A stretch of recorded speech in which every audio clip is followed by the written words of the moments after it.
And welcome to another edition of Two Steps Ahead Podcast. Two Steps Ahead Podcast, highlighting the stuff we've stepped in so you don't have to. My name is Son Edom, alongside somebody who's getting her tan on. Yes. Tara Hochshiro. Hey guys, welcome back. Welcome to the beach. Yes, we're on a podcation. Yes. We're taking the show on the road to the beach. Instead of taking a vacation, we decided to bring you along. Yes. So welcome to our vacation here at the beach. We're in Long Beach is where we're at, in case you're wondering. Long Beach, California, made popular by many things, including Fast and Furious.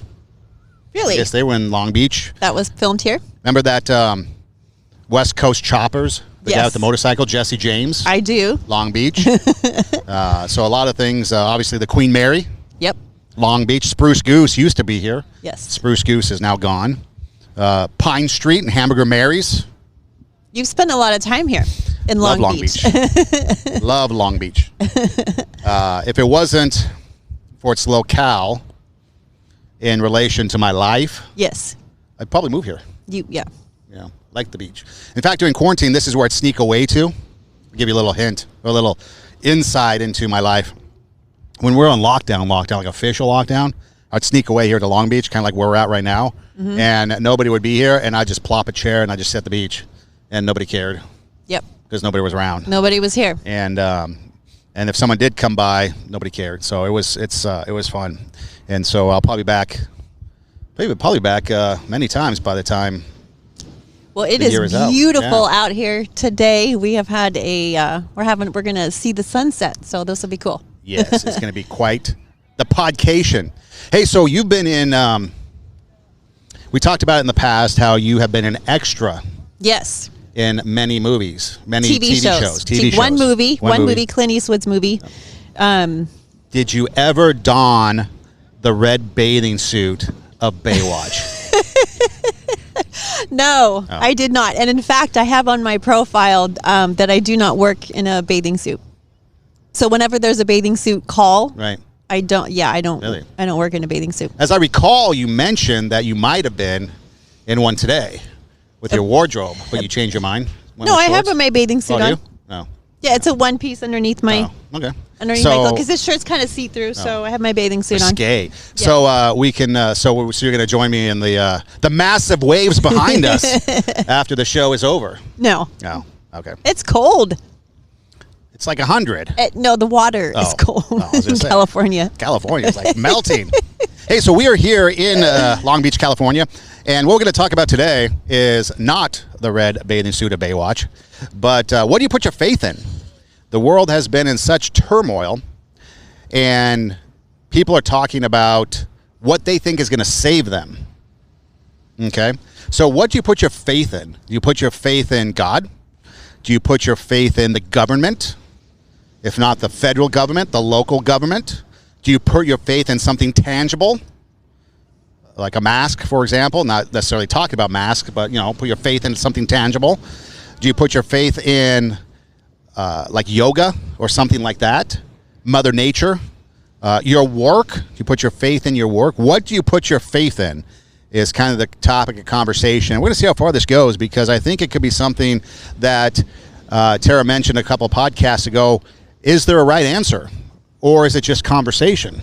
What do we get to when you put your faith in something? And what happens when your faith, or whatever that thing is that you put your faith in, doesn't give you what you want, the answers you're looking for? And since you have mentioned on previous podcasts more of your faith-based background, I'll let you start. Well, we all have faith in something. There's a lot of people that think that they don't have faith in anything because we have a tendency to think that it's specifically about religion or specifically about God. But like you mentioned several things, other things that we can have faith in. This chair, for example, if I sit in the chair, I have faith that it's not going to collapse. I have, faith that when I get in my car, it's going to start. So everybody has faith in something as we move about our day. When it gets to the bigger things, like, what do we put our faith in for our life course, for our overall well-being, then that becomes the question of, is it the government or ourselves? We could solely depend on ourselves. faith in our marriage, faith in our job, faith in our money. We have we think that as long as we have a good, nest egg, that we're going to be fine. My faith is in, so there's always an object for your faith. Faith in and of itself isn't the thing. It's the object of your faith that is the power, of your faith. And so my faith is in God, which is something that has to be developed, because it's not just because we think of God like, okay, well, that's great. How do you have a faith in God? But it's based on, number one, the Bible, the words that are in the Bible, personal experience, history, things that we've gone through in our lives, trust, there's all kinds of, trust things. So, now when you talk about faith, like faith in God, for example, you've talked in the past about your life and things you've gone through and issues that affect you, mm-hmm. and personality traits that you come across in other people that trigger you. Mm-hmm. Okay. Mm-hmm. And so when you're dealing with these issues, do you go about it from your faith-based perspective, or do you go about it through a practical application perspective? Or is it a combination? It's a combination of both. So it's such a big question. I'm hesitating because I'm trying to figure out how to tell the story without telling the story. We like to, for those of you that may or may not have listened to shows in the past, we do like to be transparent as much as we can. Yes. But we also do like to protect those that we talk about, because yes. we do talk about our lives, and we do talk about the people that are involved in our lives. And sometimes to protect the not so innocent, we don't want to spill the beans as much as we would like to for courtesy's sake on their part. Right. And so that's kind of the dilemma she's sitting at right now, is how much to share without fully diverging everything and giving the, because other people that do listen in the family, they'll pick up on cues. Yeah. And then it's like, holy hell breaks out in this family war. And then that's a whole nother thing. I've had a couple people, and I know you have too, Yeah. a couple of people that I know you were talking about Right. me. Oh, I've had people do that, and I'm like, wait a minute, how did you even get that? Yeah. How did you even get me even thinking that I was talking about you? Probably because there could be, people that listen that are on the edge, like, are they talking about me? Right. And they create something that isn't there, right? There's a quote by Anne Lamott. Anne Lamott is a writer. She's a fabulous writer, and she has this quote that says, something to the effect that if people don't want me to talk about them, then they should have treated me better. Yeah.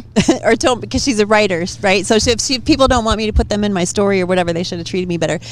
And we have a podcast. So, you guys are in trouble.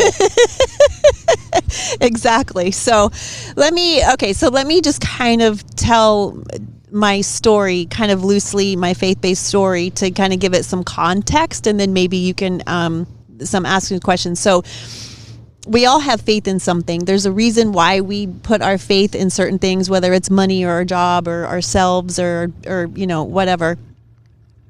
And so my faith is in God. And so I was born in a Christian family, and we went to church, like 5 times a week, Sunday morning, Sunday night, Wednesday night.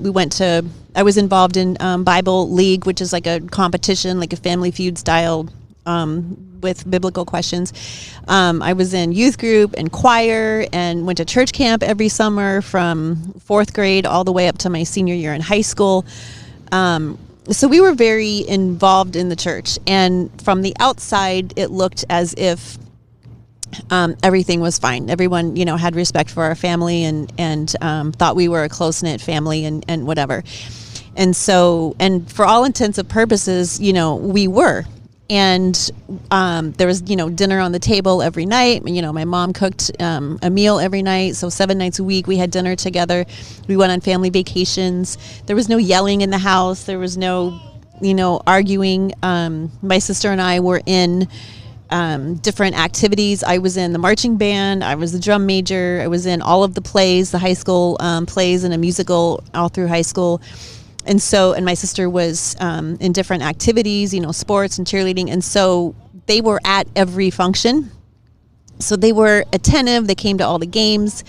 So for all intents and purposes, it was a nice upbringing. There was a verse that I learned back in, I don't know, I want to say like fourth grade. Excuse me. There was a verse that I learned back in the fourth grade, and it was the very first Bible verse that I ever memorized.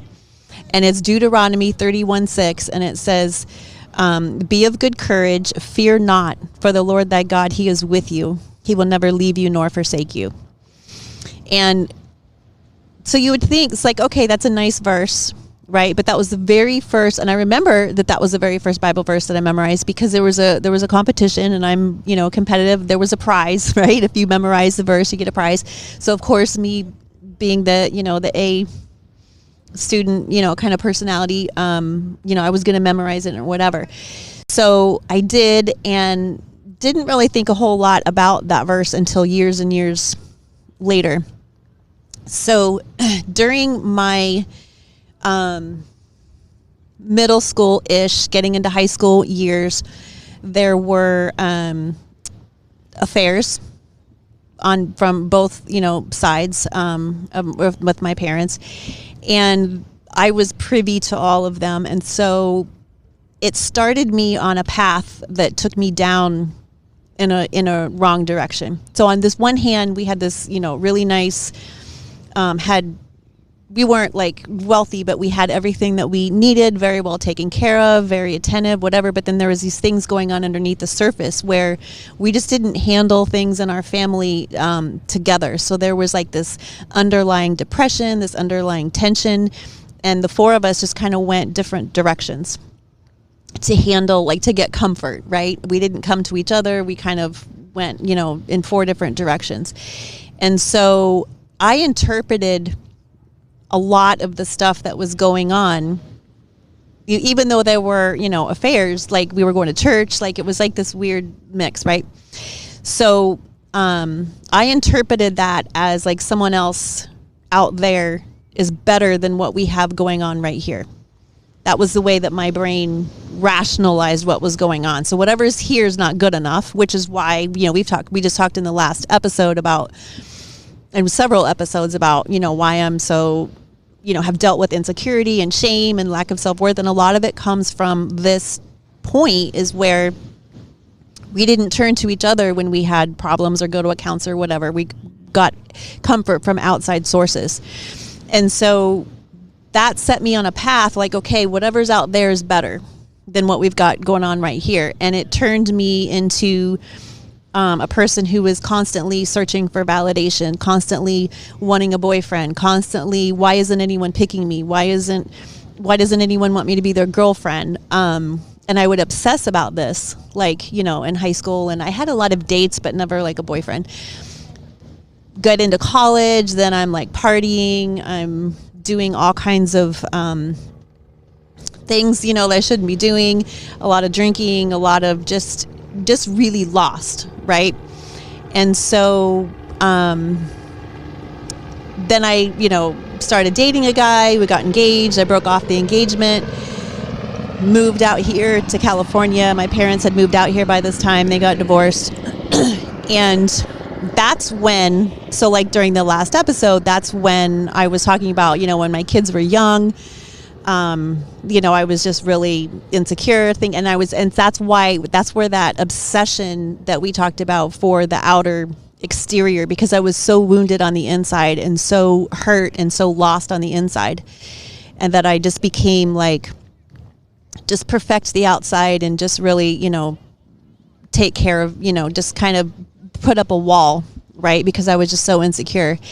And so years later, then I kind of came back around to my faith, and I kind of came back around to my foundation. And I had been questioning God, during this time when it really got bad. I was saying, okay, Lord, why, there's like however many billion people on the planet, like not one person is going to think I'm the greatest thing since sliced bread. Like not one person's going to treat me,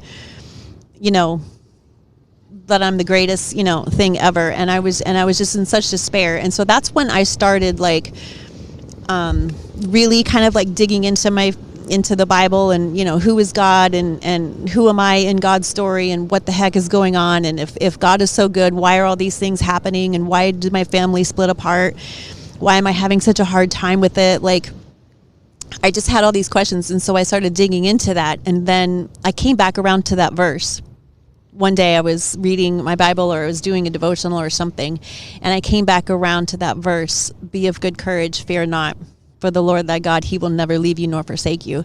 And so he was there the whole time, but I went off the rails, completely went off the rails, and didn't, think about him or whatever, for many, many years when I was just being a wild child. So then when I kind of came back around to it, then I started listening to everything that I could get my hands on to kind of untangle my hard wires. Like, am I lovable? Am I worthy? And we have to answer that question, before we can really move on. And it was like, the more, that I read the Bible, the promises in the Bible, the more that I prayed, the more prayers that were answered, the more I trusted God, the more I could see his help in things, the more I could see things moving in a different direction. And there were miracles, there were answered prayers, there's been all kinds of things. We have, I've mentioned several times that we have mental illness in our family. My son just really, really struggles. So I've been like crying out to God, in that situation, for healing and for healing of my own heart, because the way that my husband and I got together was not completely great. And so it kind of fed into my lack of self-esteem and my, lack of self-worth. And the more that I study academically, the more that I pray to him, and we have this relationship, the stronger my faith becomes, and the more I see things in a different way in the earth. And so now I look at everything like, thank you, God. And it's not like, and we've talked before, like character traits are the opposite. So, I've said before, like gratitude isn't just a blue sky day, like we're at this beautiful beach. I'm grateful that I was on the wake up list. I'm grateful for the lessons. I'm grateful for the struggles. I'm grateful to be able to learn and grow and struggle through the hard stuff, to be better and wiser. So when people have faith in something, and you were talking about going through all these struggles and things, but when people have faith in something, sometimes their faith, as they say, can get shattered. And before I finish, what was the prize for memorizing the Bible verse? Like a Snickers bar or something? Yeah, it was like a piece of candy. Yeah, okay. Yep. Kind of like the old Awana night? Actually, no, I take that back. There was a canteen. We were at a camp, a family camp, and there was a canteen, which is like a little mini store, snack bar thing, and they give you a token, and you can go buy something in the canteen with that token. Okay. So people say, so you got something from the canteen. Yes. So people say, now it'd be the cantina. That's right. So people say that, you have your faith shaken because, something happens and your faith is shaken. And sometimes they say their faith is shaken to the core. And people might change their faith because of something that happened. Okay, whatever it might be. Because I've heard people talk about, I changed my faith. I used to believe in something, now I don't. So, for example, people might be into Buddhism, let's say, or something like that, okay? And then it doesn't go their way, so they decide, okay, you know what, I'm going to be an atheist. And then they're like, well, that doesn't really work out, so now I'm going to get into something like maybe yoga or save the planet. And they start shopping around from place to place, maybe because they don't find fulfillment in their faith that they're having, or because it's being tested and they don't have that foundation. Yep. So when you're going through these struggles and you're going through all this because you grew up with this, you never decided to change your faith or go try something else or seek out something else? No, but I did question it. So I have another story. You ready for another story? Yep. This is a good one. So couple of years ago, so I've never had the desire to seek something else out, but I do question things. I do question my own faith, and that's okay. God can handle it. So a couple of years ago, or actually, was it 2 years? I'm losing track of time because we've been locked down for so long. I don't even know what day it is anymore. Beach day. It is beach day. Tuesday. It's always Tuesday, right? Well, Thursday, but okay. Okay, so we'll just say a couple of years. I think it was a year and a half ago. It doesn't matter. I went to this retreat, and the retreat was through Saddleback Church. It was Kay Warren's retreat. Kay Warren is Rick Warren's wife. Rick Warren wrote the Purpose Driven Life book, and So she had this retreat. So Rick and Kay Warren's son took his life. He committed suicide, right? He struggled with mental illness and took his life. And so the people were saying, like, you know, why didn't they lose their faith? You know, their faith wasn't shattered, you know, on and on. So they have a wonderful, wonderful testimony. So my son also struggles with mental illness, and I went to this retreat that Kay put on. It was a 2.5 day retreat. And it was only for moms with kids with mental illness. So it's really hard parenting because when you have a quote unquote normal child, which is not the right word, but I can't remember the politically correct word. But anyway, when you have a quote unquote normal child, there's like a set of ways to raise that child, right? And it's like tough love, and there's boundaries, and there's like, you're over here on this map, right? And there's all kinds of literature, there's all kinds of things to tell you how to parent a child and how to raise a child. When you have a child with mental illness, all those rules are out the window because we live in constant fear of what's going to happen. And it is a daily fear. It is sometimes a minute by minute fear. It has choked me. It has, I've just like sobbed in anguish. It has been for many, many years, it has been a rough road for all of us. And there's not a lot of literature. There's not a lot of things to tell you, because you can't just set a boundary with a child that's suffering from depression or anxiety or, some of these other, like, bipolar or schizophrenia. Like, you can't just set a normal boundary with this kid, because if they're not in a good place and if they get upset, the mother automatically, or the father, is like, oh shoot, are they going to take their life? We live in constant fear of that. And it's not a fun topic. Suicide is a terrible, terrible thing, but we have to normalize the conversation in order to not be so afraid of it, so that we can have a conversation about it. Are you okay? How are you feeling right now? Whatever. And there have been seasons where we have gone through that, and it's been horrible.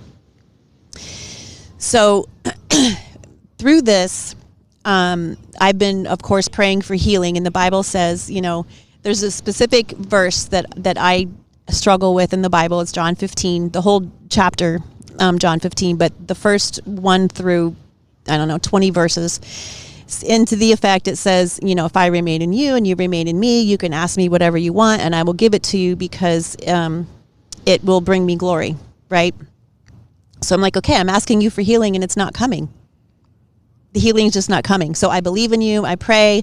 Like my son, like, it's not going away. The depression's not going away. It's not getting any better. And so I was doubting. So then we start having like, okay, what was God listening to me? Is he, whatever. So I went to this retreat, and at the one point during the retreat, there was a woman that I spoke to, like a counselor type person. And I said to her that this concept of laying down my Isaac. So if you're not familiar with the Bible, if you don't know what that means, I think I get confused. Abraham, I think, had to lay his son Isaac down. And there's a passage in there where God said, take him up and sacrifice, whatever. So there's a lot of child sacrifices going on in that day. God was not asking him to sacrifice his child, but he was testing his faith. Do you trust me? So he takes him up there, he, puts him on the altar, whatever. He gets out the dagger, he's holding it. And then God says, stop, look up. There's a ram in the bush. Yeah. For you to sacrifice. So that's a really hard story to understand. We don't have time to get into all the theology of that. But anyway, it's about trust. It's about giving to God. Do you really trust God? And do you really have faith in him that he's going to take care of you? And I told this woman, I said, this whole concept of giving my son to God, it makes me like literally want to vomit. Like, I can't. And she said, and she was very patient, and she says to me, okay, what do you see? Like, when you put, if you picture, and this is all metaphorical, so she says, if you picture yourself laying your son on the altar, like to give him to God, like, what do you see? And I said, I see a white stone. I see a white room. I just see myself laying him there, and that's it. I don't see anything else. And she says, well, where's God, or where's Jesus? And I said, I don't see him. And she said, so this is an hour-long conversation. I'm making it shorter. And so she said, well, what if you pictured yourself putting your son into Jesus's arms? Because now, mind you, the whole reason why I want to do this, or why we need to do this, is because I was controlling everything. I was making sure that my son wasn't, hurting himself. He wasn't taking his life. He was like, okay, you don't feel good. Let's go to the doctor. I was the one driving the train, and it was making me sick. I had to let go, and I wasn't ready to let go. So I was like, okay, Lord, I need you to, take over. And I couldn't do that because I just couldn't do it. Because I thought, okay, if I let go, what's going to happen? He might die, right? So I have to keep my son alive. So she said, what if you picture yourself putting your son right into Jesus's arms? And I immediately started crying. And I said, I can't do it. And she says, why? And I said, because I don't trust him. I don't know what he's going to do with them. And then I said, Rick and Kay Warren prayed the exact same prayer, and they trusted him too, and their son died anyway. So if I give my son over to Jesus, if I relinquish control, if I take faith off of me and put it into God, I don't know what's going to happen to him, and he might die anyway. And I just sat there and I just cried and cried and cried, because I didn't want to let go.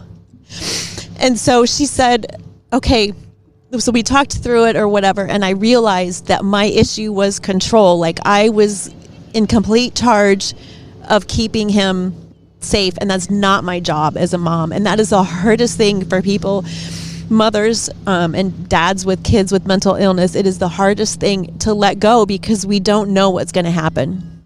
And so we have to be right there. We have to be on 24/7. And so I realized that I had to relinquish control, and I had to trust God, and I didn't. But the thing is that as soon as I said, I've been saying with my words that I trust him, but I guess I really don't. I really don't trust him after all. And as soon as I said that, I just felt this presence, like this invisible presence, like come close to me and immediately like encase me in its arms. And I just felt like warm and protected. And I just felt like this like presence, like this being was just around me and comforting me. And I felt so peaceful, even though I said out loud, I guess I don't trust Jesus. Immediately, as soon as I said that, I felt a sense of peace and a sense of closeness and a sense of like, it's okay. And we think that we can't say those things, but because I was honest, and because I wasn't saying, I don't believe there is a God, I was just questioning the relationship. And as soon as I questioned the relationship, he came closer. And so my faith is, so this lady, the end of the story is that she said, our hope and our faith is not in the healing. Our hope and our faith is in the one who heals. And the healing may not be on this side. It may be on the other side in heaven, in eternity. It may not come on this side. But that doesn't mean that there isn't a God. It doesn't mean that he doesn't love you. It doesn't mean that he doesn't love your son. It just means that our faith and our hope is in God and not in the healing itself. And so that's when people will say, well, I lost my faith because I wanted healing. I asked for healing. I didn't get it. Therefore, I don't believe in God. And she said, that's not where your faith and your hope is. And so since then, I have had so much peace. And for the rest of the weekend, I just cried and cried and cried. And it just purged out all this like anxiety and poison that I was carrying around inside of me, the fear and the control. I just cried it all out. And since then, I have been able to relinquish control. My son and I have a great relationship. I'm there for him 24/7, just like I was before. But now I'm not so codependent. Now I'm not so controlling. Now I'm not driving the train. I'm allowing him to learn how to take care and be in charge of his own life. And I am so much more at peace. And he is so much more at peace.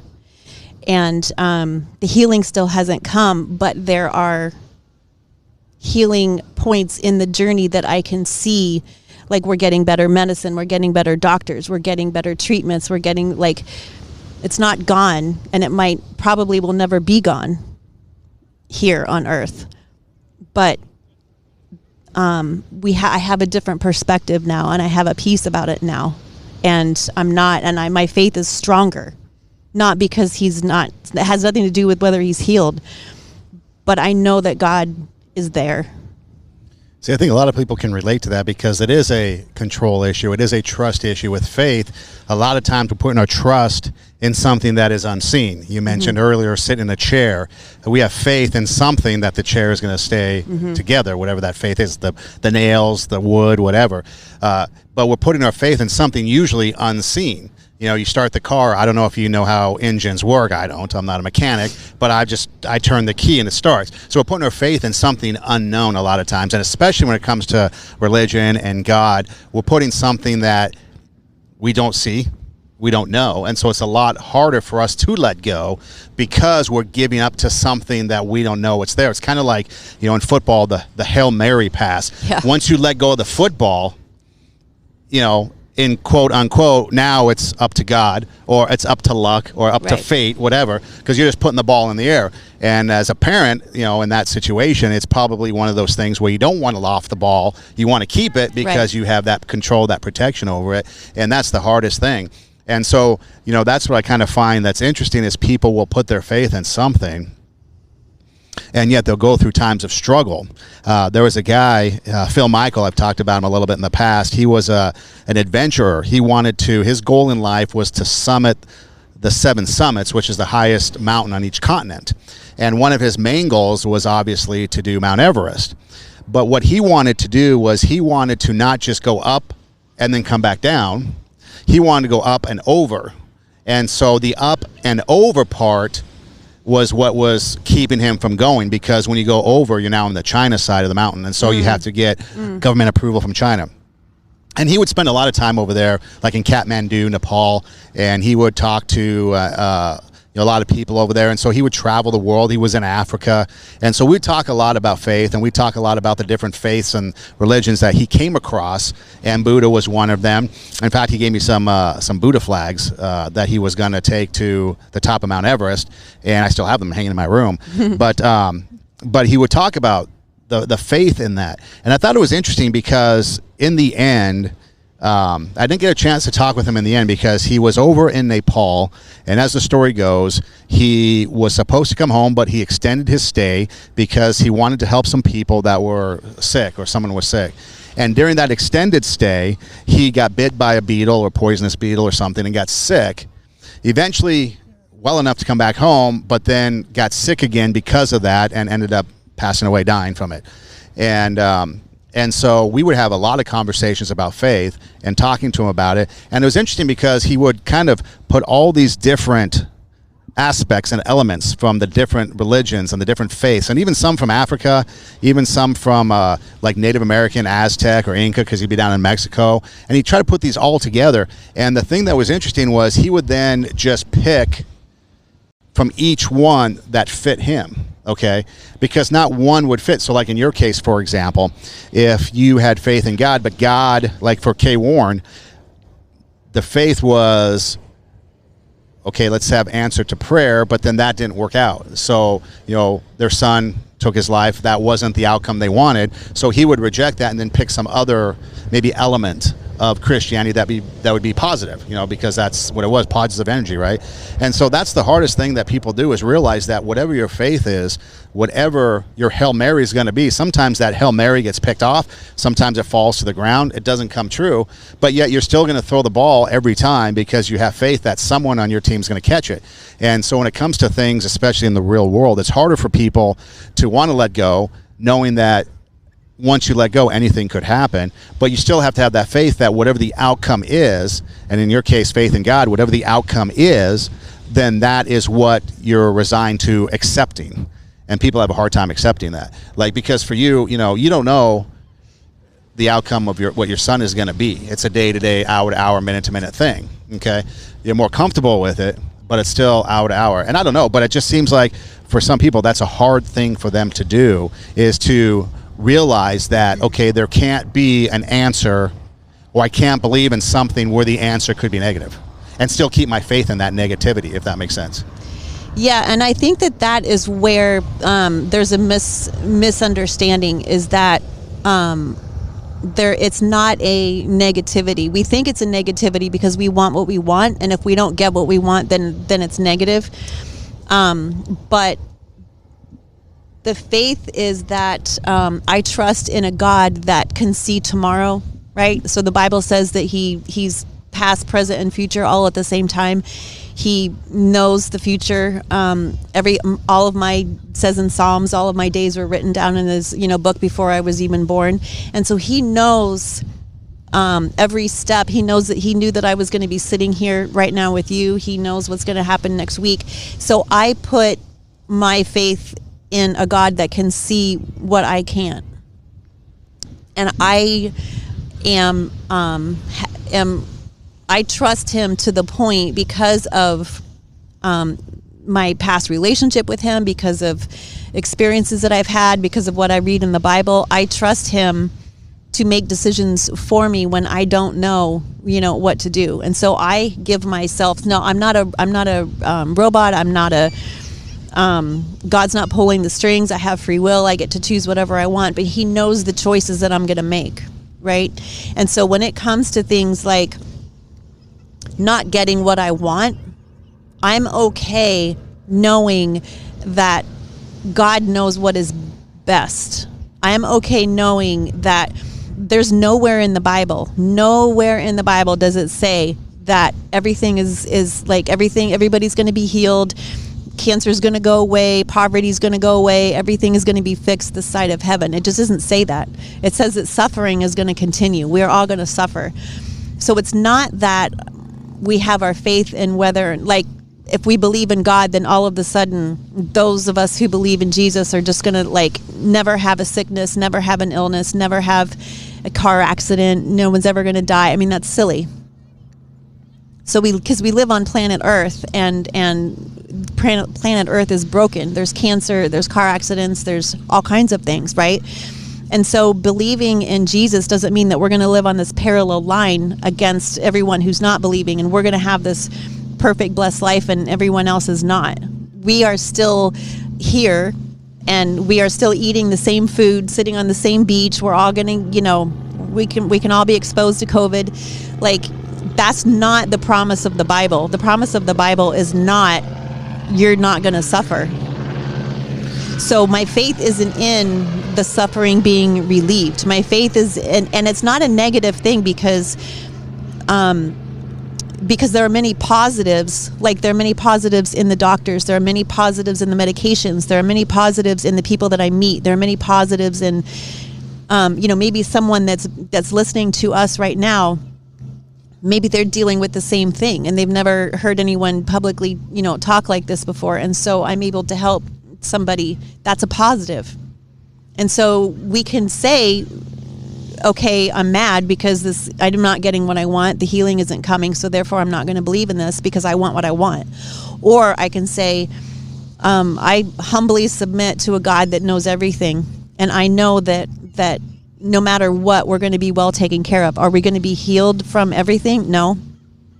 But am I okay knowing that he's in control and I'm allowing him to make the decisions for me? Yes, because he knows what's best, and I don't always get my way. And I'm glad that I don't always get my way.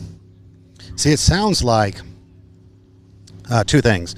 First off, it sounds like there is a correlation between life in the world that we know it here compared to eternity. Mm-hmm. We like to think of life in the terms of birth to death, and then whatever happens is where everybody's belief system changes. Right. Okay.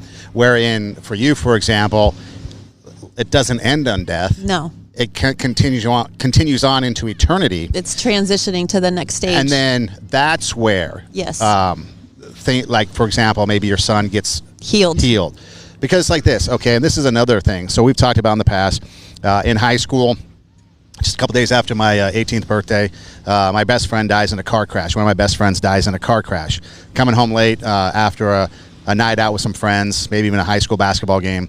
And it was rainy. He's on the freeway, and there's a bend in the freeway, and for whatever reason, where that bend in the freeway turns, there was a kind of a what's like a shoulder, but it's in the mountains. It's on the 210 freeway if you're in Los Angeles through Tujunga and Sunland.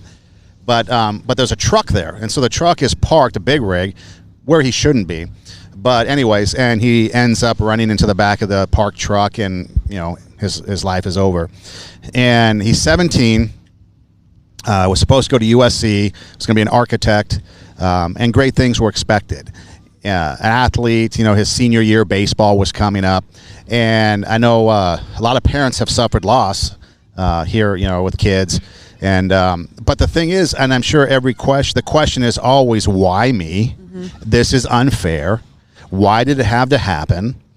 And there was two things about it. One, so go to the funeral, and I don't know if you're familiar, but it was at Hollywood Presbyterian Church, and Lloyd Ogilvie was the pastor. I think he left to become the chaplain of Congress or something like that. So he was pretty prominent theologian. But he said that two things. He said, one, the thing that stuck with me all these years is that, okay, we live in a world bound by natural laws. Okay, so whether you believe those natural laws were set up by God or something else, the cosmos, we are bound by natural laws.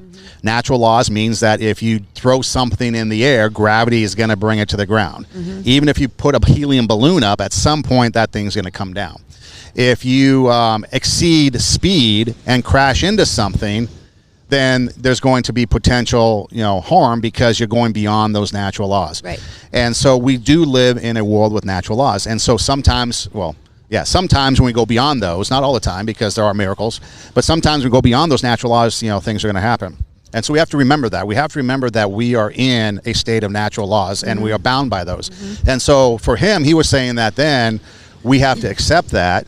And then we have to also realize that in the afterlife, or eternity, as you say, that is where we put our faith. And so for my friend Chris, who was much like you, even though it sucked for his family and for his friends and for everybody that knew him here on earth, the hope was in eternity where you would see him again. Hey, I'm going to see you again. I'll see you on the other side, right? Right. And so that's one of the things that I think that I'm hearing from you is that there is still, regardless of what happens here, there's still that eternity on the other side of death that is going to be something. Right. But then there's people that don't believe in that. You ask people and they say, okay, what's your faith? And they put their faith in something. And then they realize that, okay, so when you ask them what happens when you die, nothing. You just die.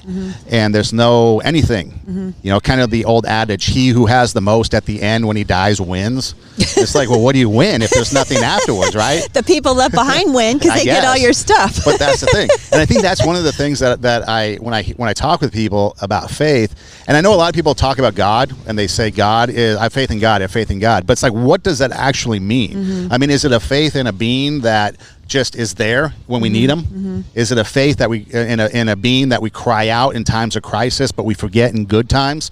Is it a faith in something like we're going to save the planet because the planet is going to be something that is going to somehow give back to us? And so it's always interesting because it seems to be, at least to me, that the definition between a faith in the things of this world versus a supernatural faith, a faith in a religion, a faith in God, the defining line is what happens after we die.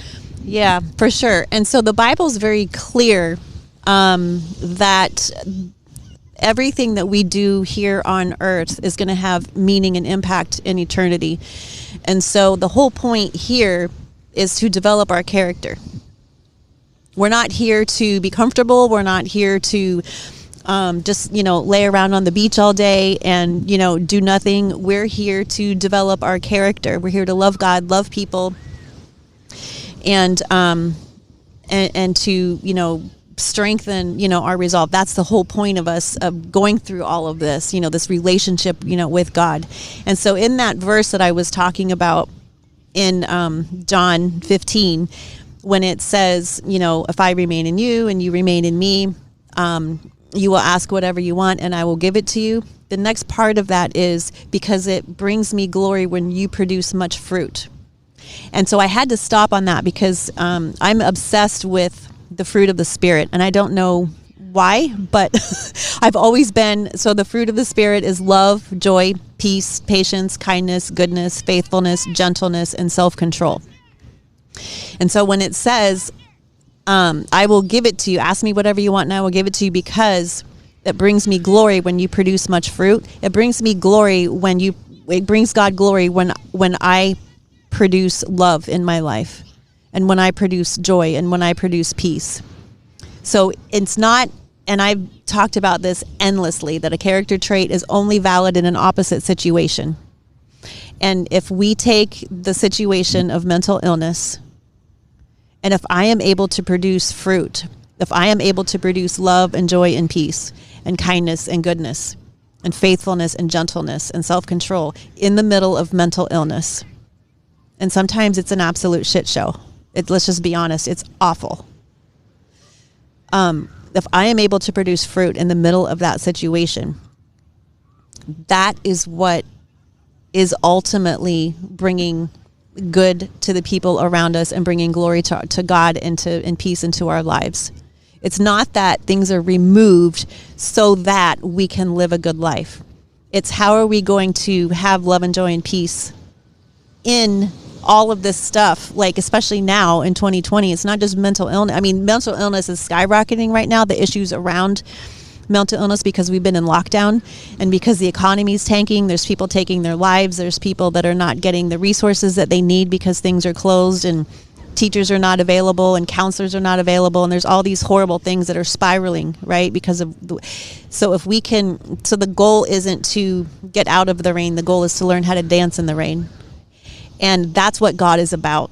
God is developing our character here on earth through Jesus so that we can be together in eternity, and everything will be perfect in eternity for those that love Jesus. But here on earth, it's learning how to love in the middle of chaos, in the middle of a storm. It's how to have joy in the middle of mental illness, how to have peace in the middle of financial breakdown. And that's the goal. That is the goal, because then we will be rewarded when we're in heaven. Did you ever get to the point, because you mentioned how things are today and a lot of things that are going on, and I guess it's been a number of episodes, we were at Hillside Wellness Center and we were talking to Dr. Irene about some things, and we haven't gotten any better as far as our circumstances since then. Maybe we've opened up a little bit and people are getting out a little bit more, but a lot of people still feel and are getting deeper and deeper into a despair that they feel they can't get out of. I like watching different movies, and this one movie, The Replacements, is a football movie with Keanu Reeves. We like to call him Canoe. Keanu Reeves, and he's a quarterback for a football player. And they're sitting in the locker room, and the coach puts up on the whiteboard the word fear. Okay, what are you afraid of? And of course, it's kind of a comedic football film. And so, of course, they say, bees, I'm afraid of bees, or spiders, I'm afraid of spiders. Yeah, spiders on the field, And so they go off on that little tangent. And then Keanu's character, he's like, you know what, quicksand. And they're like, what? Quicksand? What do you mean quicksand? And so he explains that quicksand, when you get into something and it's not going well, you start to sink. And as you sink, you try to get out of it by maybe doing all these different things that's not working, and you sink more and you sink more and you sink more. And the quicker and the more you fight it, the quicker you sink, because you get out of yourself and you realize you're not doing the right thing to get you out of it, something like that.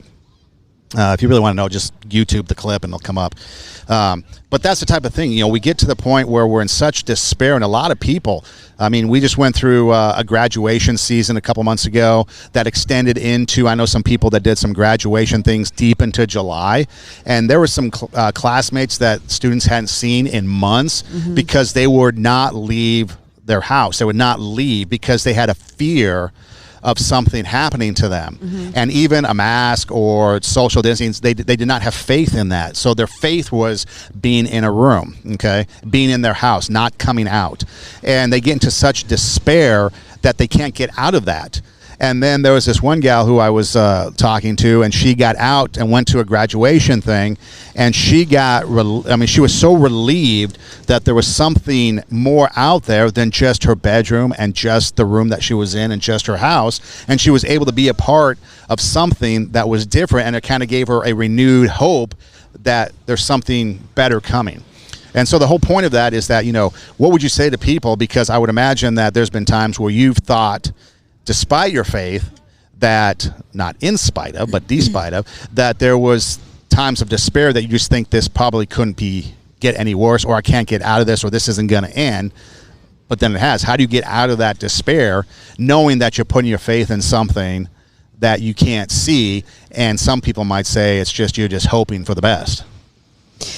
Well, we talked a couple episodes ago about the fact that I was suffering from depression and that I was struggling, everywhere you turn, things are being taken away, vacations being taken away, the football season, the baseball season, they're limping along now, but it just seems like, jobs are being taken away, everything's closing down, and it's hard to maintain a good composure in that. But that is exactly the opposite kind of thing that we've been talking about, is like that a real character trait is only valid in an opposite situation. And so if we're only peaceful and joyful when we're at the beach, that doesn't count.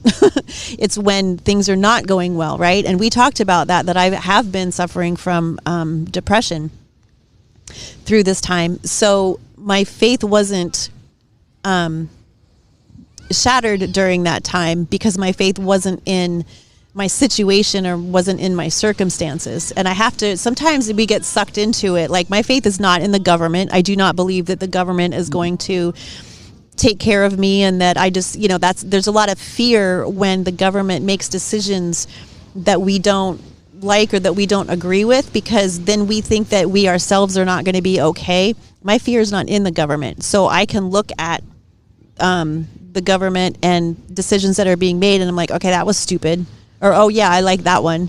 But I don't get sucked into I'm not going to be okay, or I am going to be okay, because that's not where my faith is. My faith is in God.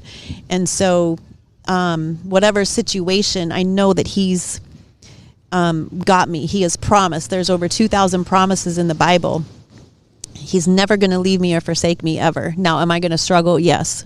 Are things, could I get sick with COVID and be on a respirator? Yes. Ventilator. Can I lose my job? Yes. Would my son die? Yes. Like, there's things that are going to happen because, like you said, we live on planet Earth, but that's not where my faith is. And so, there's two things to it. So, like, when I was saying a couple episodes ago that I was suffering from depression, so full transparency, I will just be more real. I feel like this is like the True Serum show. So I did slip you slipped something in my coffee. drink. Yes. Yeah, I'm just spilling all the beans. Instead in of the roofie, it was the True Serum. Yes. This is what happens when we come to the beach. Like, everything's out in the open. Therapy. So I'm going through perimenopause. My hormones are all over the place. I'm really suffering. I have, I'm on Prozac, the patch, the birth control pill, like all these things to help so that I don't kill you when we're or my husband. Come close twice. Yeah. So I'm not always happy when he reaches out to me. I'm like, dude. Okay, because I'm just like this. I'm just like up and down constantly, and I've been suffering a lot from depression. Well, lo and behold, took a blood test. I was like, told my doctor, I'm like, this is not going to work. I can't live like this, right? So I'm low in vitamin D. Vitamin D causes depression, muscle aches, all these things. I'm like, oh, okay, all these symptoms that I'm feeling, let me add to my cocktail. Let me add vitamin D. So I started taking vitamin D. I'm feeling so much better. And you're getting a lot of vitamin D today. And I'm getting a vitamin D. Right. So my circumstances haven't changed. So all that to say is that sometimes there are chemical things going on in our bodies that we need to address. Not always. Sometimes it's situational, but especially, I'm 53. So sometimes there are things that we have to address chemically and medically, right? And I'm not ashamed to say that. I'm not embarrassed about it. Like, but that's one part of it. But then the other part of it is, what do we have our faith in and what are we believing? Because if we don't have our faith in something solid, then it's like, okay, well, that didn't work. Let me go figure out something else. Okay, that didn't work. Let me go figure out something else. My faith in God is not about me. It's about God. It's not about who I am or what I'm going to accomplish because of Tara. It's okay, Lord, you gave me these skills, these talents, these passions, these dreams. Show me how to utilize them so I can serve the people around me. That's my mindset. It's not about me being great. It's about, let me point people to you because you're way better than I am. And you gave me the gift of writing. You gave me the gift of talking. You gave me the gift of so let me use it to benefit other people. Well, see, that's part of the reason why I wanted to delve into this, because, we've talked in the past about, I don't want to say shaming, but body shaming or this shaming or judging. People like to judge. We go to social media and we have people that judge other people based on how they look.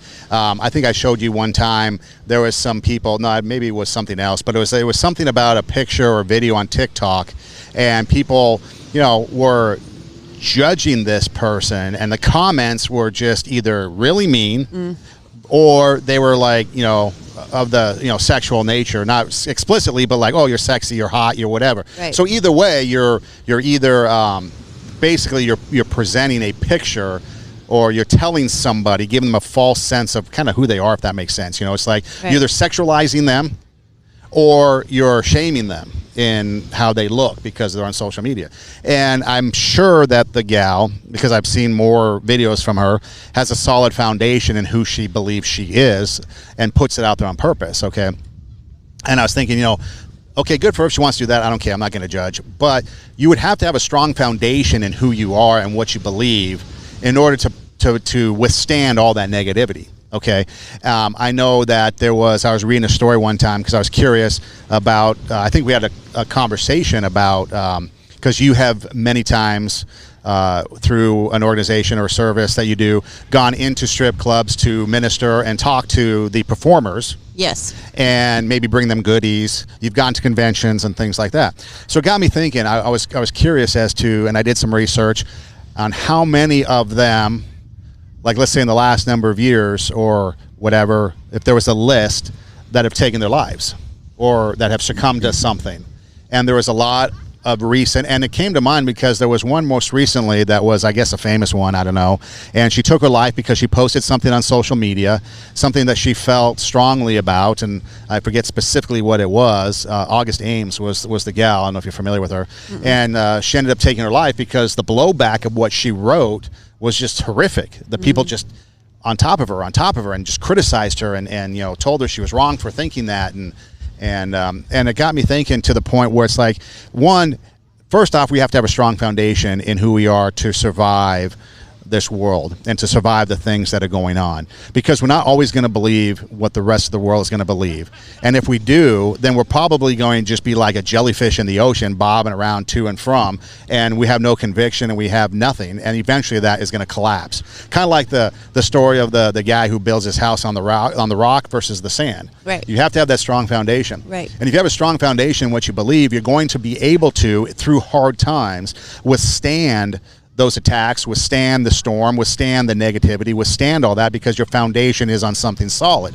It's when we have a foundation in something weak and our foundation is defined in something that isn't strong, that's when we start to get into even further problems. Yeah. And the foundation for me is something bigger than myself. That's the foundation. Like if I had something equal to me, then that wouldn't be a strong foundation. But my foundation is something bigger than myself, stronger than myself, more knowledge than myself, more wisdom than myself. Like, okay, you got this. Like a parent, right? Like, you got this. I don't have to have all the answers. I don't have to figure everything out. I don't have to be strong. I can say, okay, Lord, I need your strength. I don't know what to say. You give me the words, right? I say that a lot. On the way here today, I was praying. I'm like, okay, Lord, help me with my words today. You give me the words to say. Give us the topics, that we want to talk about, today. Your words, not mine. This isn't about me. This is about you. Like, I pray that all the time. And I think when we take ourselves out of it and we rely on something bigger than ourselves, that's the foundation that never crumbles. See, we're going to keep the conversation going, so this is probably going to end up being a two-parter, so you might have to come back next week for part 2, because I want to continue on with this.